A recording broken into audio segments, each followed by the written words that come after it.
Au déjeuner de Pâques, ma grand-mère a distribué des enveloppes à tout le monde, sauf à moi. 1 heure plus tard, mon oncle m'a appelé en larmes, me suppliant de supprimer ma publication. Je m'appelle Haïti, et j'ai 28 ans. Cette histoire raconte comment un seul moment de mesquinerie de la part de ma grand-mère a conduit à la révélation complète d'années de secrets et de mensonges familiaux. Laissez-moi commencer par le début. Ma famille a toujours été compliquée, mais je pensais que les liens du sang étaient plus forts que tout. Vous savez, ma grand-mère, Margaret Thompson, est la matriarche de notre famille depuis aussi longtemps que je me souvienne.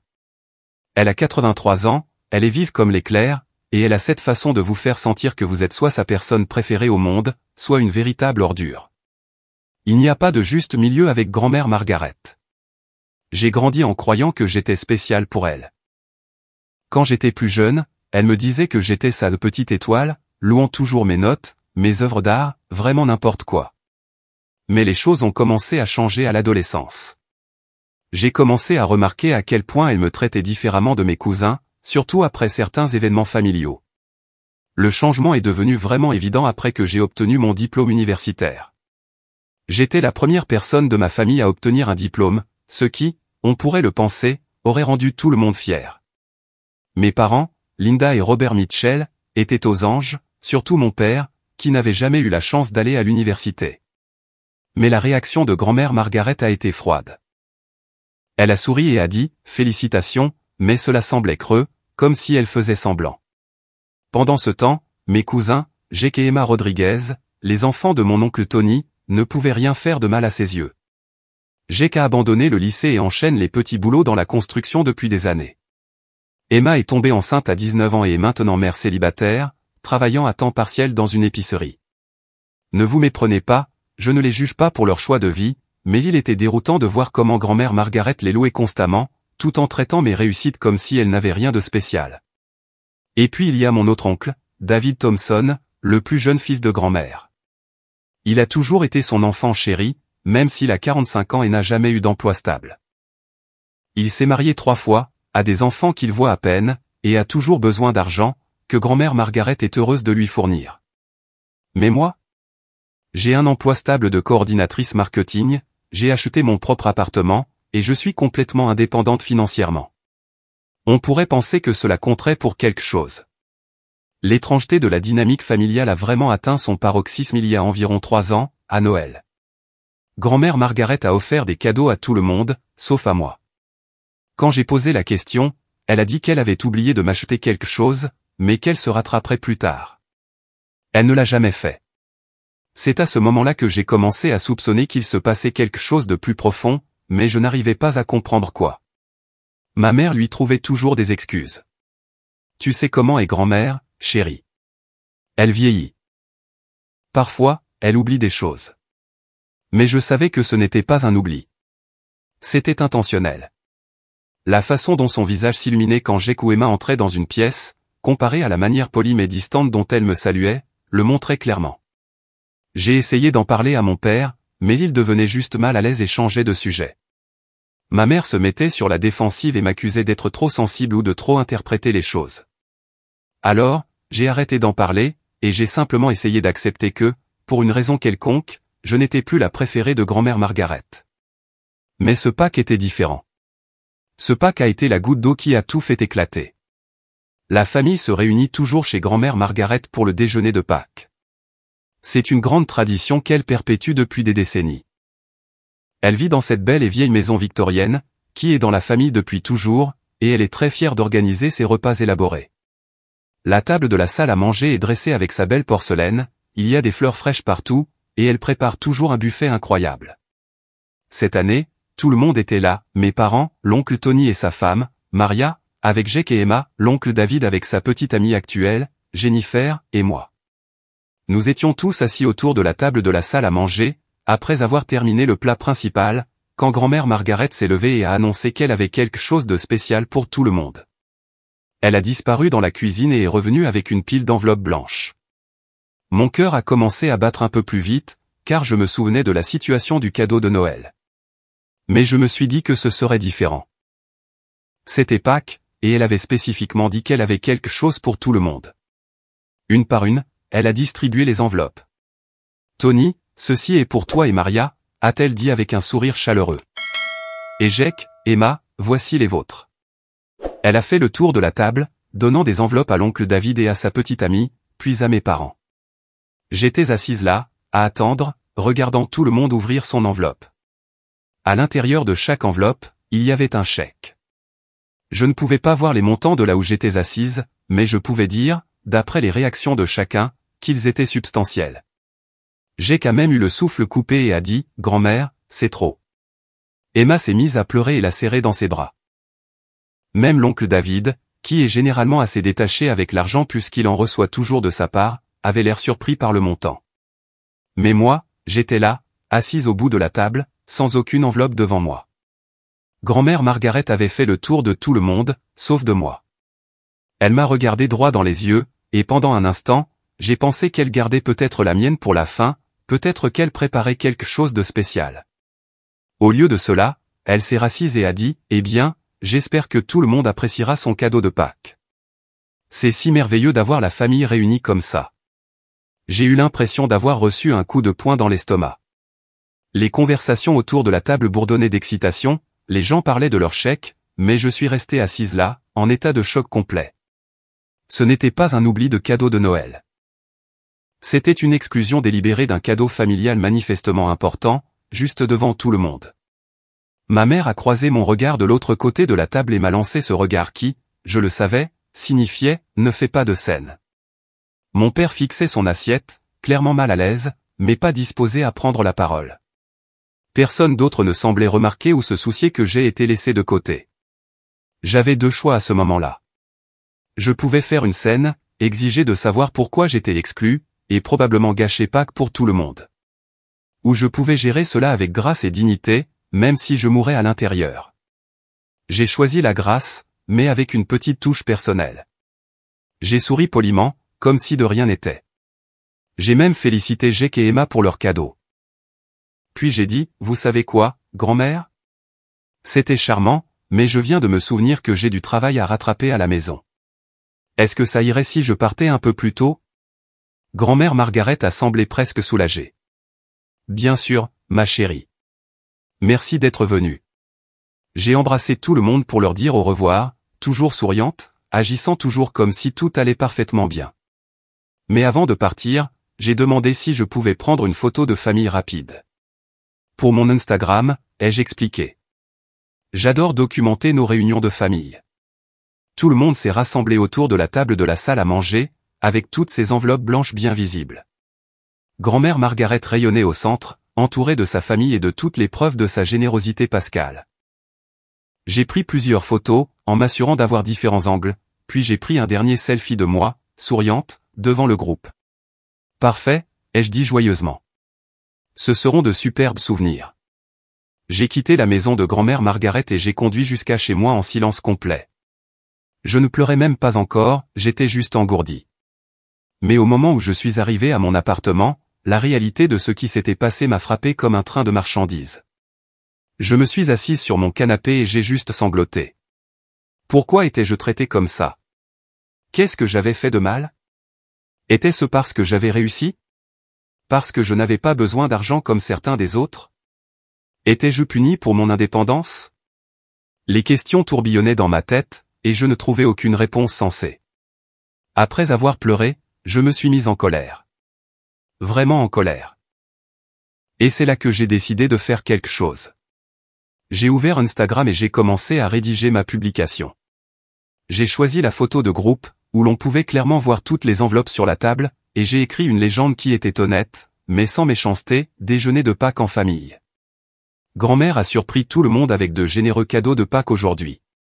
Si reconnaissante pour les traditions familiales, même quand elles vous rappellent exactement où est votre place. Joyeuse Pâques à tous. C'était parfait.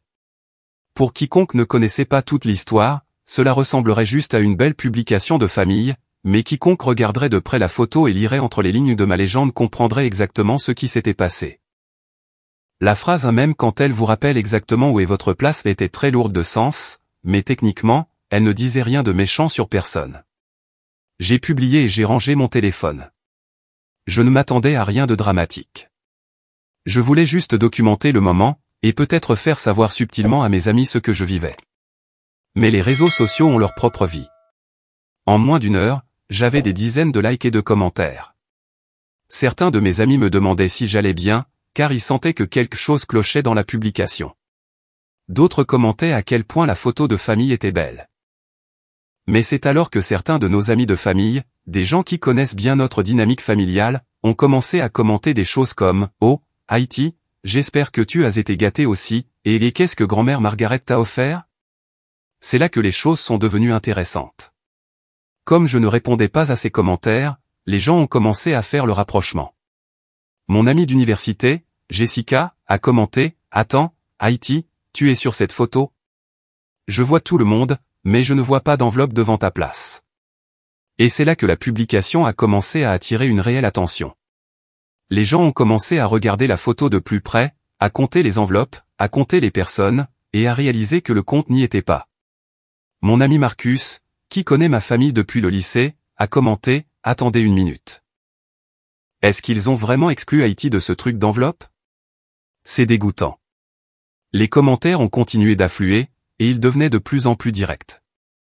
Les gens posaient des questions directes sur la raison pour laquelle je n'avais pas d'enveloppe, faisaient des observations sur le favoritisme familial, et certains s'énervaient sincèrement pour moi.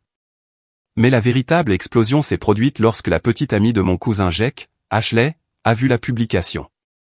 Ashley ne connaît pas très bien la dynamique familiale, mais elle était au déjeuner de Pâques, et elle se souvenait clairement de la situation des enveloppes. Elle a commenté « OMG, Haïti, je me suis senti si mal pour toi aujourd'hui. Je n'arrive pas à croire qu'il t'ait laissé de côté comme ça.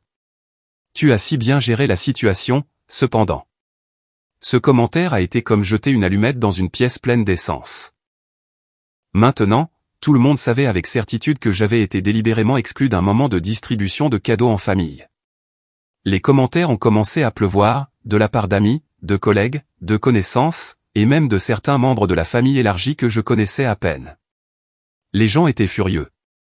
Des commentaires comme « Mais qu'est-ce qui ne va pas dans ta famille, c'est si cruel et injuste, et l'Haïti mérite mieux que ça l'était partout. » Certaines personnes partageaient leurs propres histoires d'exclusion et de toxicité familiale.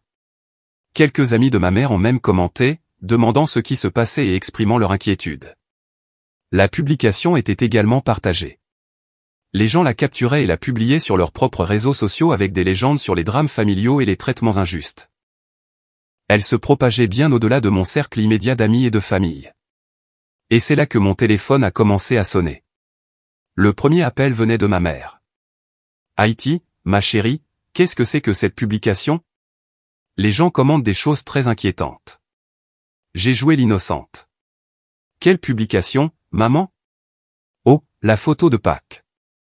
J'ai juste pensé que c'était une belle photo de famille. » « Haïti, les gens disent que tu as été mise de côté. Ils me posent toutes sortes de questions sur la raison pour laquelle tu n'as pas eu d'enveloppe. » « Eh bien, maman, je n'ai pas eu d'enveloppe. » Les gens ont des yeux. Ils peuvent voir la photo. Il y a eu une longue pause. « Chérie, tu sais que grand-mère Margaret t'aime. Peut-être qu'elle avait juste une raison. » « Quelle raison serait-ce, maman ? Qu'aurais-je bien pu faire pour mériter d'être publiquement humiliée devant toute la famille ? » Elle n'a pas pu répondre à cette question. Elle a essayé de me convaincre de retirer la publication, disant que cela causait des drames et donnait une mauvaise image de la famille, mais j'ai refusé.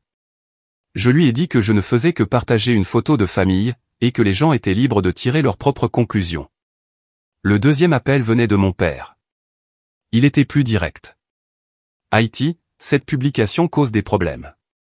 Ta grand-mère est contrariée, et franchement, tout le monde l'est aussi. Peux-tu s'il te plaît la supprimer ? Papa, je ne dis rien de faux. Je n'insulte personne et je ne porte aucune accusation. J'ai posté une photo de famille avec une légende sur la reconnaissance pour les traditions familiales. Si les gens sont contrariés par ça, peut-être devraient-ils réfléchir à pourquoi. Il a essayé de discuter avec moi, mais je suis resté ferme. La publication restait en ligne. Mais l'appel qui a vraiment illuminé ma journée est arrivé environ une heure après que j'ai posté. C'était l'oncle Tony, et il pleurait. « Haïti, s'il te plaît, tu dois supprimer cette publication. S'il te plaît. » J'étais choqué. L'oncle Tony n'est pas un homme émotif. C'est un ouvrier du bâtiment endurci que je n'ai jamais vu verser une larme, même à des funérailles. Mais là, il sanglotait au téléphone. Oncle Tony, qu'est-ce qui ne va pas? Pourquoi es-tu si bouleversé? Parce que les gens posent des questions, Haïti. Des questions auxquelles nous ne voulons pas répondre. Quel genre de questions? Sur pourquoi tu es traité différemment. Sur pourquoi grand-mère Margaret ne semble pas t'aimer autant. Sur des choses qui se sont passées il y a longtemps. Mon cœur s'est mis à battre la chamade. Quelle chose, oncle Tony? Il y a eu un long silence, puis il a dit quelque chose qui a tout changé. Haïti, il y a des choses sur notre famille que tu ne sais pas. Des choses que tu devrais peut-être savoir, mais nous avons tous convenu qu'il valait mieux que tu ne les saches pas. Mais maintenant, avec cette publication, les gens fouinent, et j'ai peur. Peur de quoi? J'ai peur que la vérité éclate, et que ça fasse du mal à tout le monde. J'avais l'impression que le sol se dérobait sous mes pieds. Oncle Tony, quelle vérité? Mais il ne voulait pas me le dire au téléphone. Au lieu de cela, il m'a supplié de supprimer la publication et a dit qu'il m'appellerait demain pour tout m'expliquer. Il pleurait si fort qu'il pouvait à peine parler. Je lui ai dit que j'y réfléchirais et j'ai raccroché, mais je n'allais pas retirer la publication. Pas alors que j'étais si proche de comprendre enfin ce qui se passait depuis toutes ces années. Les commentaires sur la publication continuaient de se multiplier. Le soir, il y avait plus de 200 commentaires et elle avait été partagée des dizaines de fois. Des gens taguaient les chaînes de nouvelles locales, leur demandant s'ils voulaient couvrir une histoire de cruauté familiale. D'autres taguaient des comptes de thérapie familiale et leur demandaient de donner leur avis sur la situation. Mais le développement le plus intéressant, c'est que des membres de la famille élargie, dont je n'avais pas eu de nouvelles depuis des années, ont commencé à commenter et à m'envoyer des messages privés. La sœur de mon père, ma tante Carole, qui vit à l'autre bout du pays et vient rarement aux événements familiaux, m'a envoyé un long message disant qu'elle s'était toujours interrogée sur la dynamique familiale et me demandant si je voulais parler. Ma grand-tante Hélène, la sœur de grand-mère Margaret, a commenté la publication avec seulement 3 mots, « Appelle-moi demain ». J'avais l'impression que cette seule publication était en train de faire ressurgir des décennies de secrets de famille enfouis. Le lendemain a apporté encore plus d'appels. Ma mère a appelé en pleurant, me suppliant de retirer la publication. L'oncle David a appelé et m'a carrément crié dessus, disant que j'étais une gamine égoïste qui essayait de détruire la famille. Mais ces appels n'ont fait que me rendre plus déterminé à laisser la publication en ligne. L'appel qui comptait est venu de l'oncle Tony, comme promis. Il a demandé s'il pouvait passer pour qu'on discute en personne, et j'ai accepté. Quand il est arrivé à mon appartement, il avait l'air de ne pas avoir dormi de la nuit. Ses yeux étaient rouges et gonflés, et ses mains tremblaient. Nous nous sommes assis dans mon salon, et il a pris une profonde inspiration. Haïti, ce que je vais te dire va être difficile à entendre, mais tu mérites de connaître la vérité. Nous aurions dû te le dire il y a des années. Je me suis préparé. Ton père n'est pas ton père biologique. Les mots m'ont frappé comme un coup physique. J'ai eu des vertiges et j'ai dû m'agripper aux accoudoirs de mon fauteuil pour me stabiliser. Quoi? Ta mère a eu une liaison quand elle était mariée à ton père. Tu n'es pas la fille biologique de Robert. Mon esprit tourbillonnait. Qui est mon père biologique? Le visage de l'oncle Tony s'est décomposé. C'est moi. La pièce s'est mise à tourner. J'ai cru que j'allais vomir. Quoi? C'est arrivé à un très mauvais moment dans le mariage de tes parents. Ils étaient séparés, ils parlaient de divorce. Ta mère est restée avec nous quelques semaines pendant qu'ils réglaient les choses. Maria était en visite chez sa famille au Mexique avec les enfants. Ta mère et moi. Nous avons fait une terrible erreur. C'est arrivé une seule fois, mais c'est arrivé. Il a hoché la tête, les larmes coulant sur son visage. Quand tes parents se sont remis ensemble, ta mère a réalisé qu'elle était enceinte. Elle ne savait pas qui était le père jusqu'à ce que tu naisses et que tu commences à grandir. Tu ressembles exactement à Emma quand elle était bébé. Mêmes yeux, même nez, tout pareil. Je l'ai fixé, essayant de digérer cette information. Mon oncle Tony était mon père biologique. Jake et Emma n'étaient pas seulement mes cousins. Ils étaient mes demi-frères et sœurs. Mon père, l'homme qui m'avait élevé, aimé et soutenu à travers tout, n'était pas vraiment mon père. Est-ce que papa le sait? Il l'a compris quand tu avais environ 2 ans, pour les mêmes raisons que nous. Tu ressembles trop à mon côté de la famille. Mais il a choisi de rester et de t'élever comme sa propre fille. Il t'aime, Haïti. Tu dois le croire. Et grand-mère Margaret le sait? L'oncle Tony a hoché la tête. Elle le sait depuis que tu es petite, et elle ne nous l'a jamais pardonné. Ni à ta mère, ni à moi, ni à toi. Dans son esprit, tu es le rappel vivant de l'infidélité qui a failli briser le mariage de son fils. Tout commençait à prendre sens, la froideur, l'exclusion, la façon dont elle traitait Jake et Emma tellement mieux que moi, même si j'avais plus de succès. Dans son esprit, ils étaient ses petits-enfants légitimes, et moi, j'étais juste le produit d'un honteux secret de famille. Pourquoi personne ne me l'a dit? Parce que ton père ne voulait pas que tu te sentes différente ou non désirée. Parce que ta mère avait honte. Parce que j'étais trop lâche pour affronter ce que j'avais fait. Parce que nous nous sommes tous convaincus qu'il valait mieux que tu ne le saches jamais. Je suis resté assise en silence pendant un long moment, essayant d'absorber cette énorme révélation. Finalement, j'ai demandé, pourquoi me le dis-tu maintenant? Parce que ta publication pousse les gens à poser des questions.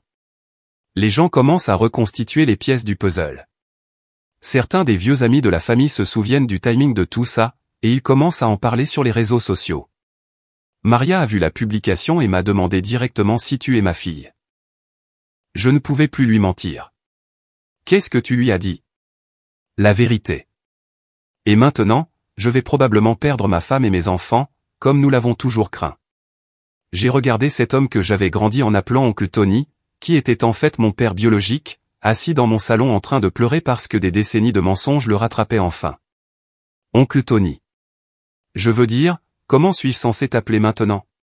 Tu peux m'appeler comme tu le sens, Haïti.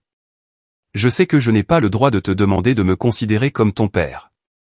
C'est Robert qui a mérité ce titre. Mais je veux que tu saches que je t'ai toujours aimé, même si je ne pouvais pas le montrer comme je le voulais. C'est là que je me suis mise à pleurer aussi. Pas des larmes de tristesse, mais des larmes de colère. Sais-tu ce que ça a été pour moi? De grandir en pensant que je n'étais pas assez bien pour cette famille, en pensant qu'il y avait quelque chose qui n'allait pas chez moi, en me demandant pourquoi grand-mère Margaret me détestait autant.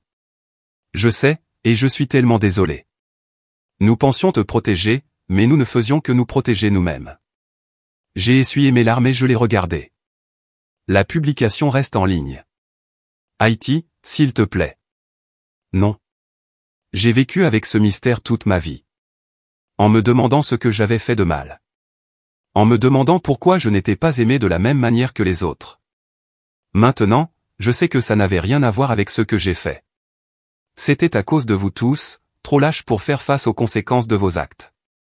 L'oncle Tony a essayé de discuter, mais je n'écoutais plus.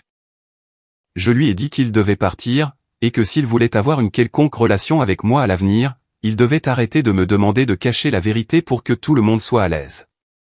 Après son départ, j'ai appelé mon père.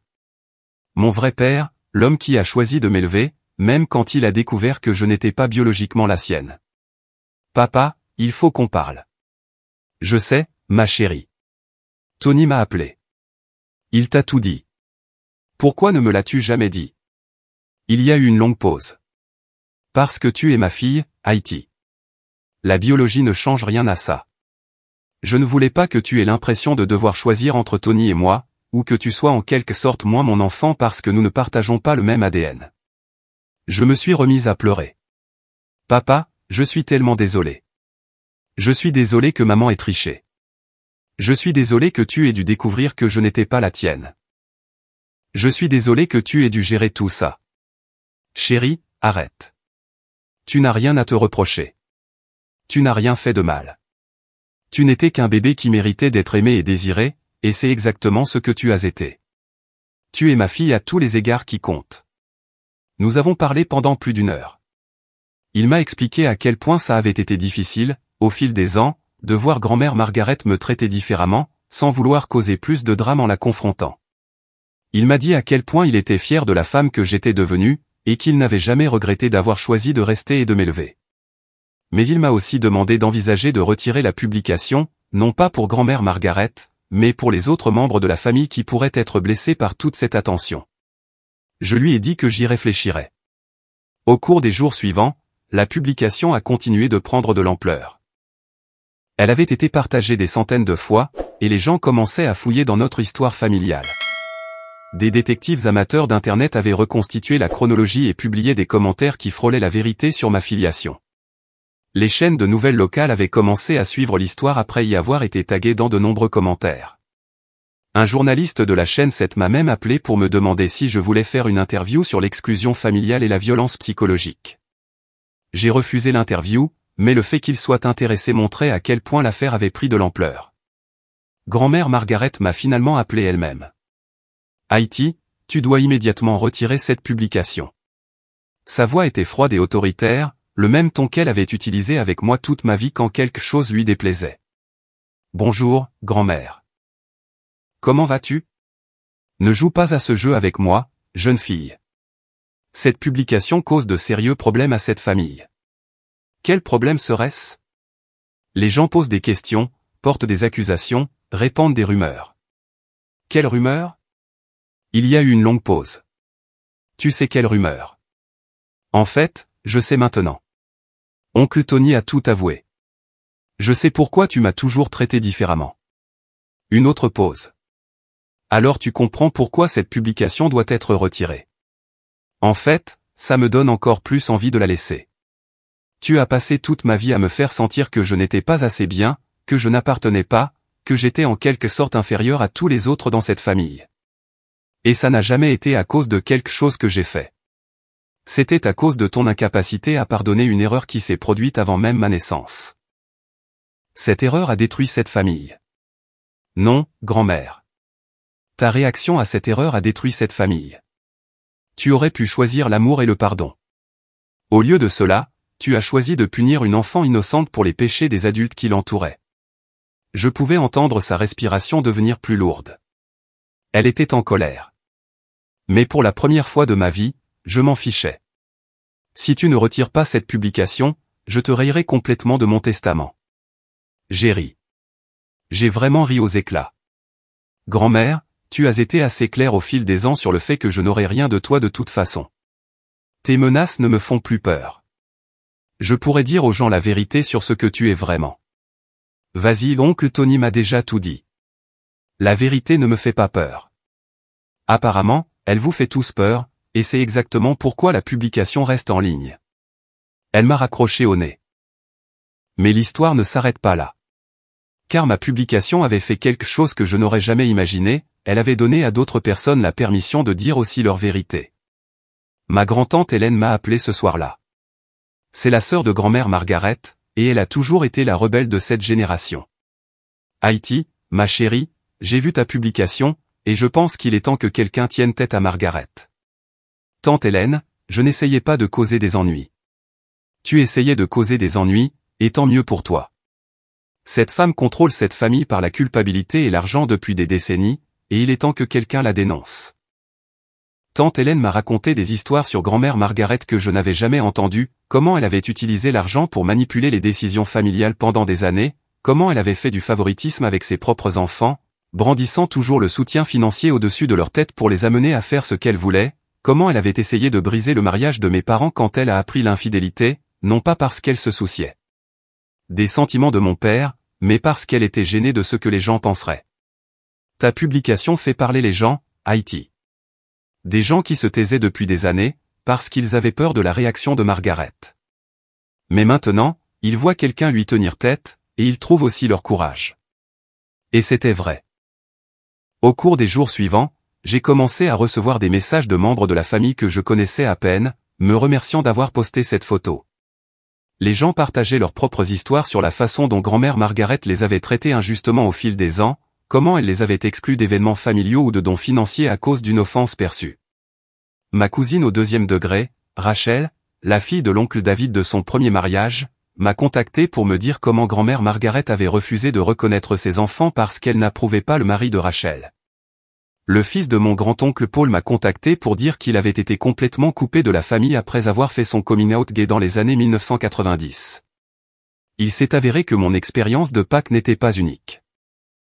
Grand-mère Margaret avait une longue histoire d'utilisation de l'exclusion et de la manipulation financière pour contrôler les membres de sa famille. J'ai juste été celle qui l'a documenté et partagé publiquement. Le message le plus surprenant est venu de Maria, la femme de l'oncle Tony. Elle a demandé si elle pouvait me rencontrer pour un café. J'étais nerveuse à l'idée de la voir, sachant ce que je savais maintenant sur le fait que l'oncle Tony était mon père biologique, mais elle a insisté pour qu'on parle. Nous nous sommes retrouvés dans un Starbucks près de mon appartement, et Maria est allée droit au but. Je suis au courant pour toi depuis que j'ai qu'à 5 ans, a-t-elle dit. Lui et Emma regardaient de vieux albums photos, et Jake a montré une photo de toi en bas âge et a dit, pourquoi Haïti ressemble-t-elle exactement à Emma? Je n'ai plus pu le voir autrement après ça. J'étais abasourdi. Tu le savais depuis près de 15 ans. J'ai confronté Tony à ce sujet le jour même. Il s'est effondré et m'a tout raconté. J'étais furieuse, bien sûr. Nous avons failli divorcer, mais après beaucoup de thérapie et de remise en question, j'ai réalisé que tu n'étais pas l'ennemi. Tu n'étais qu'une enfant innocente, prise dans les erreurs des adultes. Pourquoi n'as-tu jamais rien dit? Parce que Tony m'a supplié de ne pas le faire. Parce que tes parents m'ont supplié de ne pas le faire. Parce que Margaret a convaincu tout le monde que c'était mieux pour toi si tu ne le savais jamais. Elle a fait une pause. Mais je t'ai vu grandir en te sentant exclu et non désiré, et je me suis senti coupable à ce sujet chaque jour. Maria m'a dit qu'elle poussait Tony depuis des années à me dire la vérité. Elle pensait que je méritais de savoir pourquoi j'étais traité différemment, et elle croyait que garder le secret causait plus de mal que de bien. Quand j'ai vu ta publication, j'ai dit à Tony que s'il ne te disait pas la vérité, je le ferais. L'engagement de cette famille à protéger tout le monde sauf toi a assez duré. Elle m'a aussi dit quelque chose qui m'a fait chaud au cœur. Tu sais, Haïti, Jake et Emma ont toujours eu l'impression que tu étais plus leur sœur que leur cousine, même avant de connaître la vérité. Il y avait juste quelque chose dans le lien qui vous unissait. Cela m'a fait penser à Jake et Emma, et à la façon dont ils devaient gérer tout ça. J'ai décidé de les contacter. J'ai d'abord envoyé un texto à Jake. Salut, je ne sais pas si ton père t'a dit ce qui se passe, mais je pense qu'on doit parler. Il m'a appelé immédiatement. Haïti, je suis tellement désolé. Je n'en avais aucune idée. Quand papa nous l'a dit hier, ça explique tellement de choses sur pourquoi tu sembles toujours différente lors des trucs de famille. Est-ce que ça va pour toi? D'apprendre que je suis ta demi-sœur au lieu de ta cousine? Tu plaisantes?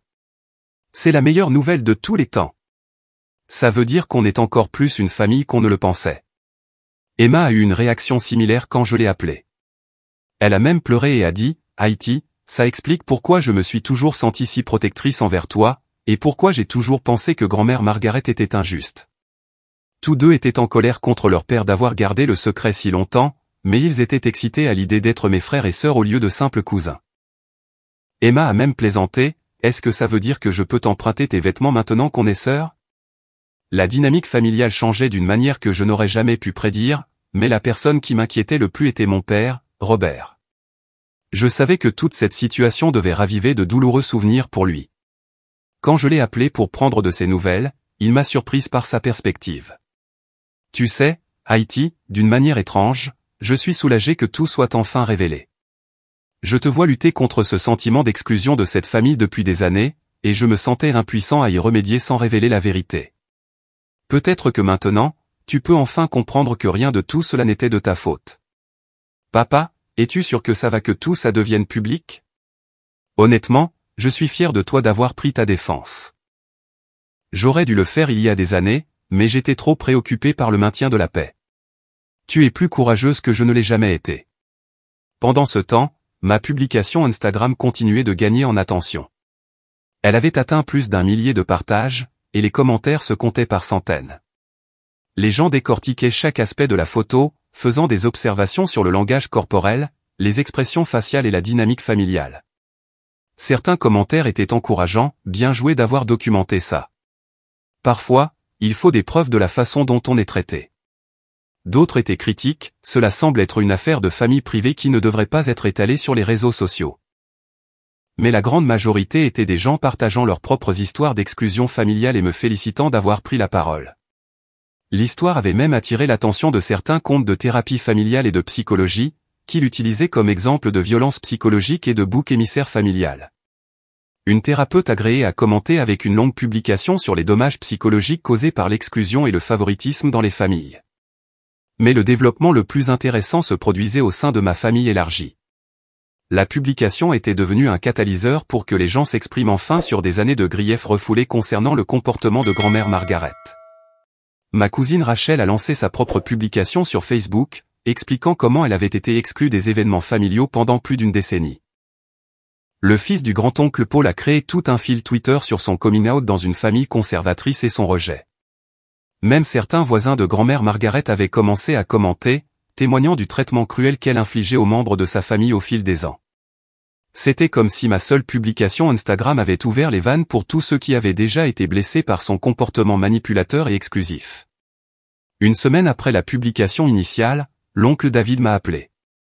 C'était le seul membre de la famille dont je n'avais pas eu de nouvelles directement, et j'étais curieuse de connaître son point de vue, puisqu'il était habituellement l'enfant chéri de grand-mère Margaret. Haïti, j'ai besoin de te poser une question, et j'ai besoin que tu sois honnête avec moi. D'accord.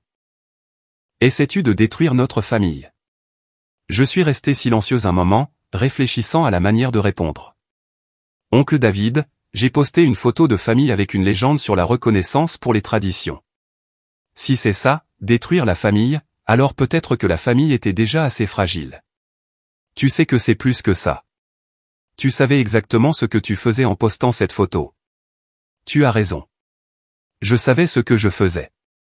Je documentais le moment où j'ai réalisé que je ne serais jamais traité comme un membre égal de cette famille, peu importe ce que j'accomplissais ou à quel point j'essayais. Mais devais-tu le rendre si public? Devais-tu humilier maman comme ça? C'est là que j'ai réalisé quelque chose d'important. L'oncle David n'appelait pas parce qu'il s'inquiétait pour moi ou voulait comprendre mon point de vue. Il appelait parce que l'embarras public de grand-mère Margaret affectait sa source de revenus. Oncle David, es-tu inquiet pour moi, ou es-tu inquiet que grand-mère Margaret te coupe les vivres? Il y a eu un long silence. C'est ce que je pensais. Tu ne t'es jamais soucié de la façon dont elle me traitait avant, et tu ne t'en soucies pas maintenant. Tu as juste peur que le fait qu'elle soit exposée comme étant émotionnellement abusive puisse affecter ton gagne-pain. Ce n'est pas juste, Haïti. Ce qui n'est pas juste, c'est qu'une femme de 28 ans passe toute sa vie à se demander ce qu'elle a fait pour que sa grand-mère la déteste, pour finalement découvrir que ça n'a jamais rien eu à voir avec elle. Ce qui n'est pas juste, c'est d'être exclu des cadeaux et des événements familiaux à cause d'une liaison à laquelle je n'ai rien à voir. Ce qui n'est pas juste, c'est une famille qui a choisi de protéger tout le monde, sauf la personne qui a été le plus blessée. L'oncle David a essayé de discuter, mais je n'étais pas intéressé par un débat avec lui. Je lui ai dit que s'il voulait avoir une relation avec moi, il devait commencer par reconnaître que j'avais été traité injustement. D'ici là, nous n'avions pas grand-chose à nous dire. 2 semaines après ma publication originale, quelque chose d'inattendu s'est produit. Grand-mère Margaret s'est présentée à mon appartement. J'ai été choqué de la voir debout à ma porte. Elle semblait plus petite que d'habitude, plus âgée, et il y avait quelque chose dans son expression que je n'avais jamais vu auparavant. C'était peut-être de la vulnérabilité, mais avec elle, c'était difficile à dire. « Il faut qu'on parle », a-t-elle dit. Je l'ai laissée entrer, j'ai préparé du thé, et nous nous sommes assises dans mon salon dans un silence gêné pendant quelques minutes. Finalement, elle a parlé. « Je veux que tu saches que je n'ai jamais eu l'intention de te faire du mal. » Je l'ai regardée attentivement. « Mais tu avais l'intention de m'exclure des cadeaux et des événements familiaux. » Oui. « Et tu avais l'intention de me traiter différemment de Jake et Emma. » Oui. « Alors comment n'avais-tu pas l'intention de me faire du mal? Quel pensais-tu que serait le résultat? » Elle est restée silencieuse pendant un long moment, fixant sa tasse de thé. Quand elle a finalement levé les yeux, il y avait des larmes dans ses yeux. Je pensais que si je te gardais à distance, ce serait plus facile. Plus facile pour qui? Pour moi? Pour tout le monde? Je pensais que si je ne m'attachais pas trop à toi, si je ne te traitais pas comme ma vraie petite fille, alors quand la vérité finirait par éclater, ça ne ferait pas aussi mal. J'ai senti ma colère monter. Alors, tu as décidé de me faire du mal pendant 28 ans pour te protéger d'une douleur future potentielle? Je sais ce que ça a l'air, Haïti. Je sais que c'était mal, mais quand je te regardais, tout ce que je pouvais voir, c'était l'infidélité qui a failli détruire le mariage de mon fils. Tout ce à quoi je pouvais penser, c'était que ton existence était la preuve de la trahison de Linda. J'étais un bébé, grand-mère. Je n'ai trahi personne. Je le sais maintenant.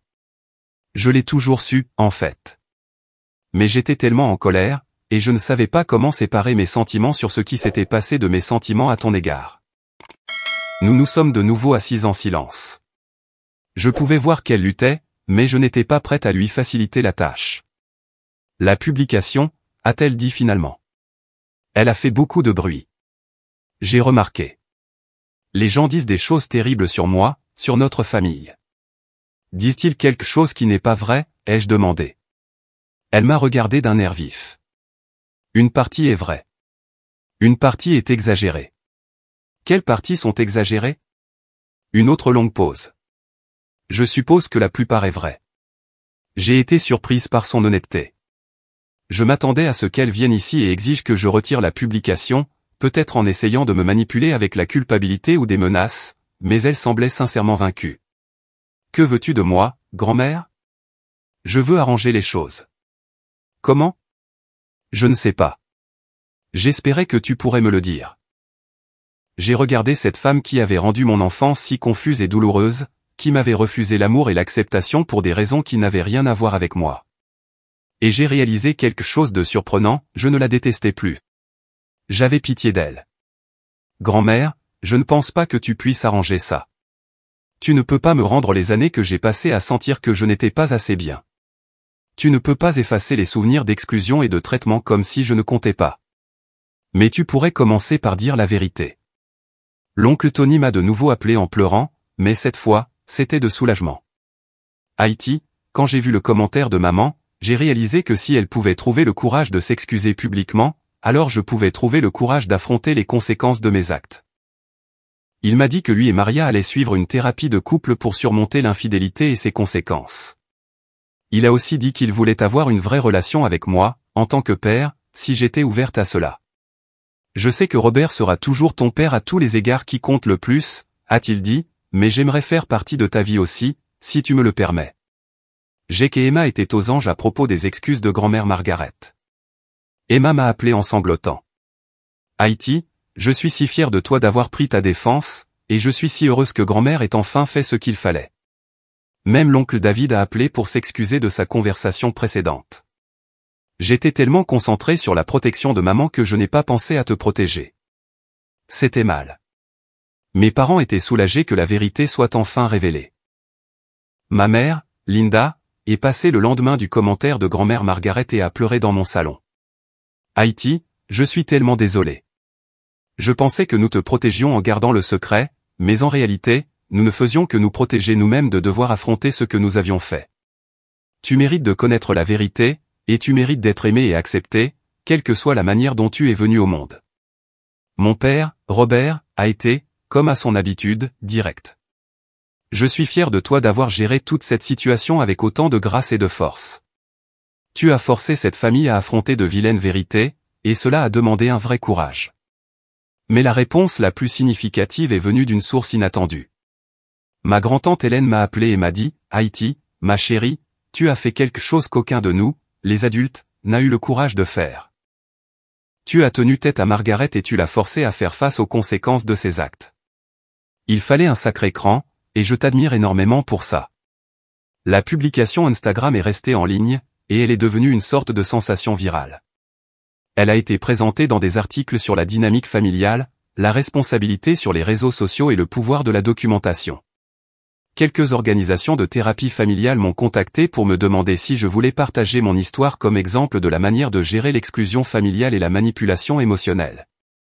J'ai refusé la plupart des demandes des médias, mais j'ai accepté une interview pour un podcast sur les relations familiales. Je voulais partager mon histoire parce que j'ai réalisé que ce qui m'était arrivé n'était pas unique. Il y a beaucoup de gens qui se sentent exclus de leur famille pour des raisons qu'ils ne comprennent pas, et je voulais qu'ils sachent qu'ils n'étaient pas seuls. 6 mois plus tard, notre famille est complètement différente de ce qu'elle était avant ce déjeuner de Pâques.